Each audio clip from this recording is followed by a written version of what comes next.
আসসালামু আলাইকুম। সবাই কেমন আছেন? আশা করি সবাই ভালো আছেন। আজ আপনাদের জন্য নিয়ে এসেছি গল্পের ৫৫ নম্বর পর্ব। আশা করি গল্পটি আপনাদের ভালো লাগবে। তাহলে চলুন শুরু করা যাক। কি করব আমি? দেয়ালের লেখা দেখে মাথা ঘুরছে আমার। সত্যিই কি আত্মা? আমি লেখার দিকে তাকিয়ে দেখি রক্তে বড় করে লেখা আছে গেট আউট। তারা দুজন বলে, ধুর মশাই, একবার আনবেন আবার ভয় দেখিয়ে তাড়িয়ে দেবেন। তার চেয়ে ঠান্ডাতে মরাই ভালো। এই বলে আবার ঠান্ডায় বাহিরে রাখা চেয়ারে গিয়ে বসে পড়ল। অথচ আমি এসবের কিছুই করিনি। আমি তো ছিলাম রুমে। যদি আমি না করি তাহলে করলোটাকে? আমি যতই অসুস্থ হই না কেন, আমার কাছে তো আর সুপার শক্তি নেই যে এই রুমে উড়ে আসবো, আবার রক্ত দিয়ে ভয় লাগিয়ে চলে যাব। তার মানে কি আমি অসুস্থ? এসব নানান কথা ভাবতে ভাবতে রুমে গিয়ে ঘুমিয়ে পড়লাম। সকালে ঘুম থেকে উঠে ফ্রেশ হয়ে নিলাম, তারপর নাস্তা বানিয়ে নিলাম। পুতুলটার কথা মনে পড়লেও তাকে আমি বের করলাম না স্টোর রুম থেকে। নাস্তা করে ভালো জামা কাপড় পরে নিলাম। শ্বশুর বাড়িতে তো আর এমনি এমনি যাওয়া যায় না। আমি উঠোনে রাখা চেয়ারে গিয়ে বসে রইলাম। কনস্টেবলরা নেই, হয়তো বাইরে কোথাও গেছে। কিছুক্ষণ পরে দেখি কালো ড্রেস পরা কেউ একজন আসছে, হাতে একটা ফাইল। এই প্রথম দেখলাম পুলিশ উকিল সেজে এসেছে। কাছে আসতেই বুঝলাম এটা পুলিশ না, এটা উকিল। খান সাহেবের কথা মনে পড়ল। তিনি বলেছিলেন কিছুদিন পর উকিল আসবে আর আমাকে সব সম্পত্তি বুঝিয়ে দেবে। চোখে পানি চলে এলো। জানি না কিসের আনন্দে, সম্পত্তি পাওয়ার আনন্দে নাকি আমি যে অসুস্থ নই সেটা ভেবে। আমি উকিলকে খুশিতে জড়িয়ে ধরলাম। অন্তত তার আশা থেকে বুঝলাম যে সবকিছু ঠিক। পুতুলটার মাঝে থাকা নিশুর আত্মার কাজ, আমার নয়। তার মানে খুনটা আমি করিনি। আমার বোনও জীবিত। আমার সৎমা মিথ্যে বলেছে। সাথে সাথে ইমোতে মাকে মেসেজ দিলাম, আমার বোনের যদি কিছু হয় তোকে জ্যান্ত পুঁতে ফেলবো। বেয়াদব মহিলা, আমি জেনে গেছি আমি সুস্থ। আর তোর কোনো মিলাদ পড়ানোর দরকার নেই। তুই মিলাদ পড়ালে মিলাদের অসম্মান হবে। আমি আসার আগে পালিয়ে যা। আমি মেসেজ দিয়ে আবার উকিলকে জড়িয়ে ধরলাম। উকিলের প্রতি ভালোবাসা দেখে উকিল সাহেব ছোট বাচ্চার মতো কান্না করে আমাকে বলে, আপনার আন্তরিকতা দেখে খুব ভালো লাগলো। আবেগে কান্না চলে এসেছে। আজকাল উকিলদের থেকে মানুষের প্রেম মহাবত উঠে গেছে। উকিলের প্রতি আপনার ভালোবাসা আমাকে আবেগপ্রবণ করে দিল। কখনো কোনো মামলায় লড়াই করতে হলে বলবেন, 50% ডিসকাউন্ট দেবো আপনাকে। আল্লাহ আপনাকে নেক হায়াত দান করুক, আমিন। আমিও কান্না মুছে বললাম, আপনাকে দেখে যে কি যে আনন্দ লাগছে বলে বোঝাতে পারবো না। উকিল বলে, বাবা, তোমাদের মতো ভালো মানুষেরা এখনো বেঁচে আছে বিধায় পৃথিবীতে উকিল বেঁচে আছে। ততক্ষণে পিছনে এসে দাঁড়িয়েছে কনস্টেবলরা। সেখান থেকে একজন বলে, উকিল সাহেব, সত্যি উনি অনেক ভালো মানুষ। উনি এত ভালো যে একজনকে খুন করেছেন। কথাটা শুনে উকিল জড়িয়ে থাকা থেকে ছাড়িয়ে নিলেন নিজেকে। তারপর কোর্ট ঠিক করতে থাকলেন। ভয়ে মুখ কালো হয়ে গেছে তার। উনি আমাকে বলে, সত্যি কি আপনি খুনি? আমি বললাম, জানি না স্যার, তবে মনে হয় আমি খুন করিনি, আবার মনে হয় করেছি। উনি আমার কথা বুঝতে না পেরে মাথা চুলকাতে থাকেন। আমি উকিল সাহেবকে ভেতরে নিয়ে গেলাম। উনি সোফায় বসে আমাকে বলে, প্লিজ পুতুলটাকে আনবেন। আমি বললাম, না মানে পুতুলটাকে ছাড়া হবে না? উকিল বলে, না হবে না, সম্পত্তির দলিলে যার নাম উল্লেখ থাকবে তাকে থাকতে হবে। আমি বললাম, ও আচ্ছা, চিন্তা করবেন না, আমি নিয়ে আসছি, একটু বসুন। এই বলে আমি উঠে গেলাম স্টোর রুম থেকে আনতে। আমি তালা খুলেই দেখি পুতুলটা এক কোণে পড়ে আছে। দেখে খুব মায়া হলো। আমি কোলে নিয়ে আদর করতে করতে বললাম, সরি নিশু, আমাকে ক্ষমা করে দাও। আমি ওয়াদা করছি যদি সবকিছু সমাধান হয়ে যায় তাহলে তোমার বাবা যেভাবে বলেছে সেভাবে রাখবো তোমাকে। আমি আদর করতে করতে নিয়ে এলাম পুতুলটাকে। একটা পুতুলের প্রতি আমার ভালোবাসা দেখে উকিল সাহেব আবার আবেগপ্রবণ হয়ে গেলেন। আমি পুতুলটাকে নিয়ে বসে পড়লাম।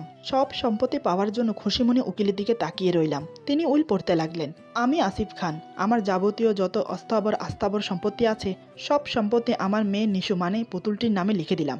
যদি আমার পুতুল অ্যাক্সিডেন্টে মারা যায় তবে আমার সব সম্পত্তি আমার পুতুল জামাই তারেক পাবে। কথাটা শুনে আমি চমকে উঠে দাঁড়িয়ে গেলাম। আমি উকিলকে বললাম, তার মানে কি সব সম্পত্তির মালিক এই পুতুলটা?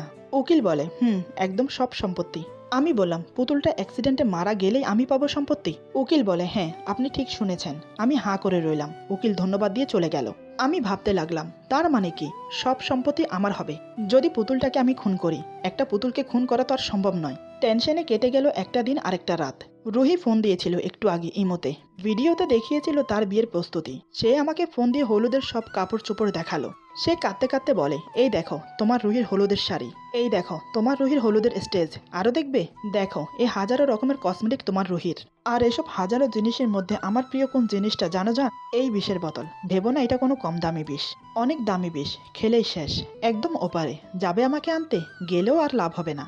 ওখান থেকে কাউকে ফিরিয়ে আনা যায় না। আজ রাত 12টা 1 মিনিটে আমি বিষ খাবো। তুমি পড়ে থাকো বিদেশে, যদি আসতে পারো তো আসো, তোমার জন্য অপেক্ষা করবো সেই সময় পর্যন্ত। জানি তুমি বলবে তুমি আসতে পারবে না, কারণ টিকিটে তো কাটুনি এখনো। তুমি ভাবছো এখন খাচ্ছি না কেন? কারণ আজ রাত 12টার পর আমার জন্মদিন। আমি চাই তুমি শেষবারের মতো আমাকে উইশ করো। শেষবারের মতো এমন কিছু সারপ্রাইজ করো যেটা দেখে আমার বাঁচতে ইচ্ছে করে। মনে আছে তো কি বললাম? আজ রাত। এই বলে ফোন কেটে দেয়। আমিও ফোনটা রেখে কেঁদে দিলাম। কান্না ছাড়া যে আর কোনো উপায় নেই আমার। মেয়েটা যে বড্ড বেশি ভালোবাসে আমাকে, শুধু ভালোবাসা নয়, তার জীবনটাও দিয়ে দিতে পারে হাসতে হাসতে। তার ভালোবাসার কথাগুলো নিয়ে বেঁচে আছি আমি। তাকে যদি হারাই তাহলে আমার জীবনটার কোনো মূল্য নেই। মেয়েটা শুধু টিউশনি করতো আমার জন্য, সেখান থেকে পাওয়ার টাকা আমার পকেটে গুঁজে দিত আর বলতো, ভেবো না, এই টাকাগুলো তোমাকে এমনি এমনি দিচ্ছি, বিয়ের পর সব সুদে আসলে উসুল করব। তার সহযোগিতার কথাগুলো মনে আসতেই অজান্তে চোখ ভিজে ওঠে এখনো। মেয়েটাকে ছাড়া আমার জীবনে কিছুই চিন্তা করতে পারি না। সেই মেয়েটা যদি আমার মতো একজন তুচ্ছ ছেলের জন্য জীবন দিয়ে দেয়, তার যে বেদনাদায়ক আর কি হতে পারে আমার জন্য। পুতুলটা যদি মানুষ হতো তাহলে কিছু একটা ভাবা যেত, কিন্তু তাও তো সম্ভব না। একজন মানুষ যেমনি তার প্রিয়জনকে ভালোবাসে, তেমনি তার প্রিয় কোনো বস্তুকেও ভালোবাসে। কেউ ভালোবাসে কম্পিউটারকে, কেউ ভালোবাসে খেলাকে, তেমনি আমি ভালোবাসি একটা পুতুলকে। হাজারো ভাবনায় ডুবে আছি। এমন সময় পুলিশের গাড়ি বাসার সামনে এসে থামলো। বুকের ভেতরটা ধপ করে উঠল। এদিকে কাউকে বাঁচাতে যাওয়া আর অন্যদিকে জেল। যদি এখন আমি জেলে যাই তাহলে একসাথে দুটো জীবন শেষ হয়ে যাবে। এক হলো আমার বোনের আর দুই হলো রুহির। দুজনেই আমার জন্য জরুরি। ভেবেছিলাম রুহির কাছে চলে যাব, কিন্তু তার আগেই এসআই চলে এলো। দরজা খোলাই ছিল। তিনি এসে আমার সামনে সোফায় বসে আছেন। রাগে তার চেহারাটা লাল হয়ে আছে। এদিকে তার মুখ দেখে আমি ঘামছি প্রচুর। তিনি মিনিট 10 ওভাবেই ছিলেন। তারপর বলে, আমি জানি আপনি খুন করেছেন। এই বাড়িতে আপনি ছাড়া আর কেউ নেই, অথচ খুনের কোনো প্রমাণ মেলেনি। আপনি কি আমাকে বলবেন কিভাবে খুন করেছেন? আমি বললাম, স্যার, আমি আপনাকে একটা কথা বলতে বলতে পাগল হয়ে যাচ্ছি যে আমি কোনো খুন করিনি। এসআই বলে, তাহলে আপনার রোগটা আপনার মা যে বলল? আমি মুচকি হেসে বললাম, স্যার, মা দেখেছেন, কিন্তু কখনো সৎমা দেখেননি। যদি দেখতেন তাহলে বুঝতেন সৎমা কী জিনিস। যদি আপনার কোনো বন্ধু থাকে তাহলে জিজ্ঞাসা করবেন, আশা করি উত্তর পেয়ে যাবেন। এসআই বলে, আচ্ছা যাই হোক, যেটার জন্য এখানে আসা সেটার কথা বলি এখন। আসলে আলীর খুনটা তার শ্বাস প্রশ্বাস রোগ থাকার কারণে হয়েছিল, সেটা ডাক্তারের মান্য। কিন্তু আমার মান্য আপনি প্ল্যান করেই খুনটা করেছেন। আপনার মতে সেদিন বৃষ্টির রাতে সে আপনার কাছে এসেছিল। আপনি বলেছিলেন আলী এমন কিছু একটা দেখেছিল যেটার কারণে তার শ্বাস প্রশ্বাস বেড়ে যায় আর সে অজ্ঞান হয়ে পড়ে। আপনি যখন তাকে রুমে রেখে এসেছিলেন সে অনেকবার আপনাকে ডেকেছিল, কিন্তু তার গলা বসা অবস্থায় থাকার কারণে আপনি কিছুই শুনতে পাননি। এসব কথা হেড অফিসে বুঝ দেওয়ার জন্য আমি বানিয়েছি। কি সুন্দর না? আমি বললাম, স্যার, এটাই সত্যি। আমি খুন করলে আলীর মতো নিরীহ মানুষদের খুন করতাম না, করতাম সমাজের রাঘব বোয়ালদের খুন করতাম, ছোটবেলা থেকে যারা আমার জীবন নিয়ে হেসেছে তাদেরকে। এতদিন কত খুন হতো জানেন? তিনি কিছু না বললে আমি বললাম, 960 জন। এবার ভাবুন, যে ছেলে মানুষ খুন করার জন্য এক এক করে তালিকা বানিয়েও সহনশীল ও ধৈর্যবান হয়ে দাঁতে দাঁত চেপে বসেছিল, সে কিভাবে একটা খুন করতে পারে? স্যার, এসআই কিছু বলে না, হয়তো তার কাছে কোনো উত্তর নেই। এসআই যাওয়ার আগে বলে, কনস্টেবলদের কাছে শুনেছি এই বাড়িতে আত্মা আছে। সেটা আপনিও বলেছিলেন পুতুলের আত্মা খুন করেছে। যদি তাই হয় পুতুলটাকে পুড়িয়ে ফেলাই শ্রেয়, কারণ তার মাঝে যদি আত্মা থাকে সে খুন করবেই। আবার আরেকটা খুন হোক, সেটা আমি আপনি কেউই চাই না। আপনার উপর শেষটা ছেড়ে দিলাম। আমি চাই পুতুলটা পুড়িয়ে ফেলুন, তাহলে আত্মা আর থাকবে না। আত্মা না থাকলে খুনও আর হবে না। এই বলে এসআই চলে গেল। আমি ভাবতে থাকলাম, কথাটা সত্যি এসআই বলেছে। নিশু যখন ছোট ছিল খেলার ছলে 20 জনকে খুন করেছে। আবার যখন নিজে মারা গেল আত্মা হয়ে পুতুলের মাধ্যমে খুন করল নিরীহ আলীকে। সে তো আমার কোনো উপকারে আসেনি। তার বাবা কোথায় গেছে তার হিসাবও নেই। অযথা পুতুলটাকে বাঁচিয়ে রেখে কি লাভ? পুতুলটাকে শেষ করে চলে যাব রুহির কাছে, সেখান থেকে চলে যাব দূরে কোথাও। কিন্তু আমার বোন কোথায়, তার কি হয়েছে সেটা তো জানি না। আমার বোনকে একা রেখে পালিয়ে যাব কিভাবে? এইসব ভেবে রুহিকে ফোন দিলাম। সে ফোন ধরেই বলে, এখনো বেঁচে আছি। আমি বললাম, পাগলামো করো না তো, অনেক হয়েছে, বুঝলে? পাগলামি করার একটা সীমা থাকা উচিত। রুহি বলে, কাউকে জীবনের চাইতে বেশি ভালোবাসলে যদি পাগলামি হয় তাহলে তো সকল প্রেমিকারাই পাগল। তোমাকে জান জান বলতে বলতে কখন যে তোমার নামে জানটাই লিখে দিয়েছি বুঝতেই পারিনি। আমি বললাম, দেখো, আমি তোমার জন্য বিদেশ থেকে চলে এসেছি, কিন্তু আমি আমার বোনের হদিশ না পেলে তোমার সাথে পালিয়ে যাওয়া সম্ভব না। দেখো রুহি, একটু বোঝার চেষ্টা করো। তোমাকে নিয়ে যদি বিয়ের আগের দিন পালিয়ে যাই তাহলে কখনোই গ্রামে ফিরতে পারবো না, আর গ্রামে না ফিরলে আমার বোনকেও পাবো না। এবার তুমি বলো আমি কি করব? রুহি বলে, আর আমার সাথে এতদিনের রিলেশন আর আমার জীবন, তার কি হবে? আমি মনে করি তোমাকে ছাড়া অন্য কাউকে বিয়ে করার চেয়ে মরাই ভালো। আমি মরলে তো তুমি বাঁচো, সব বুঝি। আমি বললাম, ধুর, মরলে মরো, আমার বোনের খবর না পাওয়া পর্যন্ত কিছুই করতে পারবো না। রুহি বলে, তাই তো, আমি যদি না মরি আমার নাম পাল্টে দেবো। এই বলে ফোন কেটে দেয়। বিকেলবেলা আর কিছুক্ষণ পর সন্ধ্যা নামবে। রুহির জন্য খুব টেনশন হচ্ছে। মেয়েটা আমার জন্য যেটা ইচ্ছে সেটাই করতে পারে। একবার আসতে দেরি হয়েছিল বিধায় নিজের হাত কেটে ফেলেছিল। বড় আবেগী মেয়ে। পুতুলটার একটা ব্যবস্থা করে চলে যেতে হবে গ্রামে, কিন্তু গ্রামে থাকবো কোথায়? 1 দিন বা 2 দিন থাকা যাবে, কিন্তু 3 দিনের মাথায় তো চলে আসতে হবে। এমন সময় রমিজা এলো। আমি কাপড় চোপড় গোছগাছ করছি। রমিজা এই সময় কখনো আসে না, সকালে আসতে বলাতে এসেছে। রমিজা কাপড়ের দিকে তাকিয়ে বলে, জামাই, তুমি কি চলে যাচ্ছ? এই বিশাল বাড়ির কি হবে? আলীও নেই, কিন্তু খান সাহেব এসে যদি দেখে কেউ নেই তখন? আপনাকে না ডকুমেন্টসে সাইন করিয়েছে এখান থেকে না যাওয়ার জন্য, সেটার কি হবে? আমি বললাম, দেখুন খান সাহেব আমার কোনো ওয়াদা রাখেনি, আমি কেন রাখবো? একটা পুতুলের নামে সব সম্পত্তি লিখে দিয়েছেন, সেটা তো কোনো পাগলই করতে পারে। কয়েক মাস পর যখন টাকা শেষ হয়ে যাবে তখন কোথায় পাবো টাকা? এই পুতুল কি বলবে কোন ব্যাংকে যেতে হবে টাকা আনতে? খান সাহেব বলে গেছে তিনি আর আসবেন না, তার জন্য বসে থাকা মানে পাগলামি ছাড়া আর কিছুই না। রমিজা বলে, জামাই সব বুঝেছি, কিন্তু পুতুলটাকে কি করবেন? আমি বললাম, পুতুলটাকে পুড়িয়ে ফেলবো। রমিজা বলে, জামাই এটা কি ঠিক হবে? পুরানো বিষয়টা কেমন কেমন না, ফাঁসি দিলে কেমন হয়? আমি বললাম, পাগল, পুতুলের জীবন নেই। রমিজা বলে, তাহলে পুতুলটাকে কষ্ট দিয়ে কি কাজ? রমিজার কথা শুনে আমারও টনক নড়ে। তাই তো, পুতুলের তো কোনো অপরাধী নেই, তার কাছে তো প্রাণী নেই, সে অপরাধী হবে কিভাবে? যত দোষ তো নিশুর আত্মার, যেটা পুতুলের মাঝে আছে। আমি রমিজার কানে কানে ফিস ফিস করে একটা জিনিস আনতে বললাম, এই জিনিসটাই আত্মাটাকে শেষ করে দেবে। রমিজাকে আসতে বলার কারণ হলো যাতে পুতুলটা কিছু শুনতে না পারে। এদিকে রুহিত থেকে আমি আমার বোনের জীবনটাকেই প্রাধান্য দিয়েছি।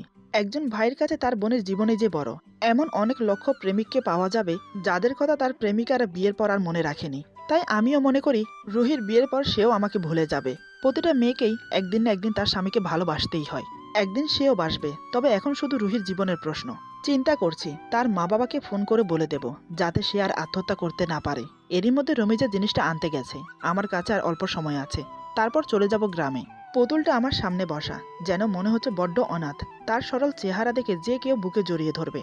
অথচ এই সুন্দর পুতুলটা কত নির্দয় তা বলার বাহিরে। 21টা খুন, তা কখনো ভাবা যায়? ব্যাগের সব কাপড় চোপড় গুছিয়ে নিলাম, তারপর পুতুলটাকে কোলে তুলে নিলাম। নিশুর চোখের দিকে তাকিয়ে বললাম, দেখো নিশু, তুমি একটা খুনি। একটা খুনির সাথে সংসার করা কখনো সম্ভব নয়। আমি রুহি নামের একটা মেয়েকে খুব ভালোবাসি, সেও আমাকে খুব ভালোবাসে। তবুও আমার ছোট বোনের কথা চিন্তা করে তাকে ত্যাগ করতে যাচ্ছি। আর সেখানে তুমি তো হলে একটা পুতুল। তোমার সাথে থেকে আমার ও আমার বোনের জীবন নষ্ট করতে চাই না। তুমি হয়তো ভাবছো আমাকে বেমান বলে, কিন্তু দেখো আমি কোনো বেমান নই। তোমাকে মানে একটা পুতুলকে বিয়ে করার মানে ছিল শুধু যাতে আমার বোনটা ভালো থাকে। আর সেই বোনে যদি জীবিত না থাকে তাহলে সেখানে পড়ে থেকে কি লাভ? আমি চলে যাবার পর তুমিও চলে যেও কোথাও। আত্মাদের জন্য এই পৃথিবী নয়, এটা শুধু মানুষের জন্য। যদি ভালো আত্মা হতে তাহলে তোমাকেও আমার সাথে নিয়ে যেতাম, কিন্তু তুমি একটা খারাপ আত্মা যে অনেকগুলো খুন করেছো। এমন সময় ফোনটা বেজে ওঠে। ফোন রিসিভ করতে ভাইয়া বলে ডাক। ভাইয়া ডাক শুনে আমার চোখ দুটো অশ্রুয় ভরে যায়, নিজে ভাষাহীন হয়ে পড়ি। অনেক কষ্টে বললাম, বোন আমার, কোথায় ছিলি? ভাইয়াকে রেখে তোর জন্য কত কেঁদেছি জানিস? আমি তোর খবর না পেয়ে চলে এসেছি দেশে। কই ছিলি বোন? নীলা বলে, ভাইয়া, মা আমাকে একটা খারাপ লোকের সাথে বিবাহ দিতে চেয়েছিল, তাই বিয়ের আগের দিন রাতে পালিয়ে গিয়েছিলাম। লোকটার বয়স 60 বছর হবে, মা অনেক টাকা নিয়েছিল। আমি অবাক হয়ে বললাম, কি? ওর এত বড় সাহস? ওকে আমি খুন করব। নীলা বলে, না ভাইয়া, মাকে কিছু করো না, মা তো মাই। মাকে কিছু করলে আর কাকে মা ডাকবো? প্লিজ ভাইয়া, তোমারও খারাপ কিছু হোক সেটা আমি চাই না। এই বলে কান্না করে দেয়। আমি বললাম, আরে বোন আমার, কাঁদছিস কেন? ও মা, আমার বোনটা বড় হয়ে গেছে, লোকে দেখলে তো লজ্জা দেবে। প্লিজ কাঁদিস না, আমি ওয়াদা দিচ্ছি আমি কিছু করব না। নীলা বলে, সত্যি তো? আমি বললাম, তিন সত্যি। এখন বল তুই কোথায় আছিস? নীলা বলে, ভাইয়া। আমি বললাম, হ্যাঁ বল। নীলা বলে, ভাইয়া, আসিফ মানে যে ছেলেটা আমাকে পছন্দ করেছিল, আমি পালিয়ে তাদের বাসায় চলে এসেছি। আসিফ খুব ভালো মানুষ, তাদের পরিবারও অনেক ভালো। আমাকে তাদের ছেলে বউ হিসাবে মেনে নিয়েছে। আমি খুব ভালো আছি। তোমাকে অনেকবার ফোন দিয়েছিলাম, কিন্তু সুইচ অফ ছিল। বোনের সুখের কথা শুনে এমন খুশি হয়েছি, মনে হলো খুশিতে চিৎকার দিতে থাকি। আমি বললাম, ভাইয়া এসে দেখে যাব, ঠিক আছে? বোনের সাথে কথা শেষ করে ফোনটাকে আনন্দে বুকের সাথে জড়িয়ে ধরলাম। তাই রুহিকে ফোন দিলাম। রুহি অভিমান করে অনেকক্ষণ পর ফোন রিসিভ করলো। আমাকে রাগে চেঁচিয়ে বলে, কি চাই? আমি বললাম, না মানে তুমি সারপ্রাইজ চেয়েছিলে না। রুহি বলে, তো? আমি বললাম, সারপ্রাইজটা নিতে চলে আসো কমলাপুর স্টেশনে, সেখানে আমি তোমার জন্য অপেক্ষা করব। সে খুশিতে বলে, কি? বলে এক চিৎকার দেয়। রুহি বলে, আমি এখনই পিছনের দরজা দিয়ে বেরিয়ে যাচ্ছি, তুমি একটু কষ্ট করে আগে থেকে অপেক্ষা করো, আমি আসছি। তবে? আমি বললাম, তবে কি? রুহি বলে, সাথে বিষের বোতলটাও রাখবো, যদি গিয়ে দেখি তুমি নেই তাহলে বিষ খেয়ে নেব। রাজি? আমি বললাম, রাজি। এই বলে ফোন কেটে দিল। আমার অনেক আনন্দ হচ্ছে নিজের ভালোবাসার মানুষকে কাছে পাবো বলে। এমন সময় রমিজা একটা ছোট বোতল নিয়ে রুমে আসলো। রমিজা বলে, জামাই, এই নেন আপনার বিষ। এখন কি পুতুলটাকে বিষ খাওয়াবেন নাকি? আমি বললাম, দেখো রমিজা, আমি অনেক চিন্তা করেছি। যদি পুতুলটাকে ফেলে দেই বা জ্বালিয়ে দেই তাহলে সব সম্পত্তি হাতছাড়া হয়ে যাবে, আবার পুতুলটার আত্মার কোনো ক্ষতি হবে না, সে আরেকটা পুতুল খুঁজে নেবে। রমিজা বলে, তো এখন? আমি বললাম, এখন আমাকে আত্মাকে তাড়াতে হবে, অবশ্যই আত্মার বিশ্বাস ভাঙতে হবে। রমিজা বলে, জামাই কি বলেন, মাথায় তো কিছুই ঢোকে না। আমি বললাম, খান সাহেব বলেছে রুটিনের বাহিরে না যেতে, তার মানে যা কিছু করি না কেন রুটিনের মধ্যে করতে হবে। আমি আবার রমিজার কানের কাছে গিয়ে বললাম, একটু পর পুতুলটাকে খাবার দিতে হবে। যখন পুতুলটাকে খাবার দেব তখন খাবারের মধ্যে বিষ মিশিয়ে দেব। তখন সে আত্মা পুতুলের ভেতরে ঢুকে খাবার খাবে। বিষমাখা খাবার খেলে আমার প্রতি বিশ্বাস ভেঙে যাবে আর সে মুক্তি হয়ে যাবে। মূলত পুতুলটার আত্মা রুটিন মাফিক চলছে, সেটা ভাঙলে সে ধ্বংস হয়ে যাবে। রমিজা বলে, সবই তো বুঝলাম জামাই, কিন্তু সে যদি আপনার কোনো ক্ষতি করে তখন? আমি বললাম, আমি তো থাকবোই না, আমি তো যাব রুহিকে আনতে, সে আমাকে না পেলে ক্ষতি করবে কার? রমিজা অবাক হয়ে বলে, রুহিকে আনতে মানে? আমি বললাম, আমরা এই বাড়ি ছেড়ে কোথাও যাচ্ছি না, পুতুলের বাড়িতেই আমরা থাকবো, আর আমাদের সাথে পুতুলটাও থাকবে। পুতুলের আত্মা না থাকলে আমাদের কোনো প্রবলেম থাকবে না, রুহির কোনো ক্ষতি করবে না। রমিজা বলে, ঠিক আছে জামাই, আমি তাহলে রান্না করি। এই বলে রমিজা চলে গেল। আমি এই সুযোগে একটু বিশ্রাম নেওয়ার জন্য বিছানায় শরীরটা এলিয়ে দিলাম। মনের আনন্দে নানান কথা ভাবতে ভাবতে চোখ দুটো লেগে এলো। তখনই বিদ্যুৎ চলে গেল। ঘুমিয়েছিলাম তাই বুঝতে পারিনি। হঠাৎ সেই আত্মার আগমন। সে এসে আমার পাশে বসে, পরম স্নেহে আমার মুখে হাত বুলাতে থাকে। খুবই মায়াময় ছোঁয়া। আজ যেন তার ছোঁয়াতে অন্য কিছু বোঝানোর চেষ্টা করছে। তার ছোঁয়ার মাঝে কেমন যেন করুণ করুণ ভাব। হঠাৎ আমার ঘুম ভেঙে যায়। চুপচাপ শুয়ে রইলাম। সে পরম স্নেহে আমার মুখে হাত বুলিয়ে দিচ্ছে। আমার ঠোঁটে ওর আঙ্গুলি স্পর্শ করলো, আমার মাথায় হাত বুলিয়ে দিল। ছায়া মুক্তি ধীরে ধীরে ঝুঁকে আমার ঠোঁটে ঠোঁট রাখলো। ঠোঁট জোড়া নিজের দখলে নিয়ে চুষতে লাগলো। দু হাতে আমার গাল চেপে ধরে খুব আস্তে আস্তে আমার উপর শুয়ে পড়ে। পরম স্নেহে আমাকে জড়িয়ে ধরে। আমার শার্ট খুলে বুকের মাঝে মাথা রাখে। এক হাতে আমার শার্ট খামচে ধরে। গভীর চুম্বন করলো আমার বুকে। এদিকে আমার খুব ইচ্ছে করছে ওকে জড়িয়ে ধরতে, কিন্তু সাহস হচ্ছে না। কি বলে দিয়েছিল? নাম বলে দিয়েছিল পুতুলের। মৃত পরিবারের আত্মীয়রা পরের দিন আমাদের বাড়ি ঘেরাও করলো আমাদের মারার জন্য। একদিকে পুলিশ, অন্যদিকে তাদের আত্মীয়রা। আমাদের বাঁচার উপায় ছিল না, তাই মিথ্যে নাটক বানালাম আমার মেয়ে মারা যাওয়ার। তার মতো একটা লাশ আনিয়ে সেটা কুয়োতে ফেলে দেই। কুয়োতে পরে পুতুল মারা যাওয়ার নাটক করি। সে মারা যাওয়ার পর আমিও নাটক করি পাগল হয়ে যাওয়ার। পাগল বেশে বের হয়ে পড়ি বাহিরে। আমার মেয়েটা আমার বাড়ির সিক্রেট রুমে ছিল। পরবর্তীতে তাকে ওভাবে বড় করে আসছিলাম। নতুন সংবিধান অনুসারে কোনো আসামি যদি 12 বছর ধরা না পড়ে তাহলে তার কেস বন্ধ হয়ে যাবে। সে সময়ের অপেক্ষা করছিলাম, কিন্তু যখন আমার ক্যান্সার ধরা পড়লো সবকিছু পাল্টে গেল। আমি আস্তে আস্তে ক্যান্সারের লাস্ট পর্যায়ে চলে এলাম। কি করব কিছুই বুঝতে পারছিলাম না। 12 বছর হতে আর আছে অল্প সময়, কিন্তু ততদিন আমার সময় ছিল না। জানি না কোথা থেকে তুমি এলে। তোমার আচমকা আশা দেখেই বুঝলাম তুমি আমাদের জন্য ফেরেশতা হয়ে এসেছো। তাই তোমাকে পুতুলের সাথে বিয়ে দিলাম, যাতে তুমি পুতুলের দেখাশোনা করো। আর 12 বছর হলেই আমার মেয়ে তোমার সামনে আসবে। এমনটাই পুতুলের সাথে কথা হয়েছে আমার। আমার মেয়েকে ওয়াদা করালাম, যত কিছু হয়ে যাক না কেন সে যেন 12 বছর পূরণ হওয়ার আগে না আসে, কারণ আমি কাউকে বিলিভ করি না। আমার মেয়ে যে রুমটায় ছিল সেখানে একটা আয়না ছিল। সে আয়নার ওপাশে সিক্রেট রুমে একা মানুষ হয়ে আসছে পুতুল, মানে তোমার বউ। প্লিজ বাবা, আমার মেয়েটাকে রক্ষা করো। সে তোমাকে স্বামীর আসনেই বসিয়েছে। পরে জেনেছিলাম সেদিন গ্যাসের লাইন সে খোলেনি, অন্য আরেকটা মেয়ে খুলেছিল। কিন্তু কেউ সে কথা বিলিভ করবে না। পুলিশ করলেও মারা যাওয়ার আত্মীয়রা করবে না। তারা এখনো বসে আছে কোনো এক সুযোগের। আমি চাইলে সম্পত্তিগুলো তোমার করে দিতাম, কিন্তু তুমি যদি বেইমানি করো তাই করলাম না। আর তোমার বউর সম্পত্তি তো তোমারই। আমি নিশুর নামে মানে পুতুলের নামে সব সম্পত্তি লিখে দিলাম। প্লিজ বাবা, আমার মেয়েকে জীবন দিয়ে হলেও রক্ষা করো। এটা আমার শেষ ইচ্ছা। ভালো থেকো। চিঠিটা পড়তে পড়তে আমার গায়ের লোম খাড়া হয়ে গেল। চোখ বেয়ে অবিরত জল গড়িয়ে পড়ছে। এই আমি কি করে ফেললাম? একটা জীবন্ত মানুষকে বিষ খাইয়ে দিলাম, তাও নিজের বউকে। এখন আমি কি করব? হঠাৎ উপায়ন্তর না পেয়ে যা করলাম তা দেখে বাসের সব লোক আমার দিকে তাকিয়ে থাকে অবাক হয়ে। তারা কিছুই বুঝতে পারছে না আমি কেন এমন করছি। একে একে সবার মাঝে গুঞ্জন শুরু হলো। এরপর যা হলো। আজকের গল্প এখানে সমাপ্ত। গল্পের বাকি অংশ পেয়ে যাবেন আগামী পর্বে। আশা করি গল্পটি আপনাদের ভালো লাগবে। সবাই ভালো থাকুন, সুস্থ থাকুন। আল্লাহ হাফেজ।